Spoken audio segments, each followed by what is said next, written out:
So, what is the heroic journey? I love beginning with this because it's the most exciting and kind of puts us right in touch with this deep approach to leadership. You all know the hero's journey. I hope some of you have seen Lord of the Rings, right? So, what is the hero's journey? It's a coming of age process from innocence to maturity to individuation. It's about coming into your own power.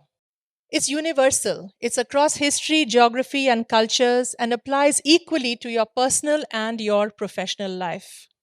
It's archetypal, meaning there are recognizable stages and characters of inner and outer forces, regardless of where in time and space the story is situated.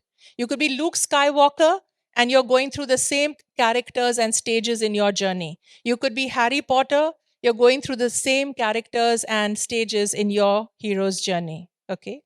And it is about fulfilling one's higher purpose. It requires the heroic and the extraordinary effort.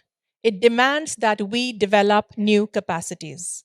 You cannot successfully complete your journey if you haven't developed something new that you didn't until then have. Okay? We are each heroes and heroines of our own life story. So, this is the work of the amazing Joseph Campbell, who I absolutely adore. Among all my gurus, I often think, I have Campbell on one shoulder and Carl Jung on the other shoulder.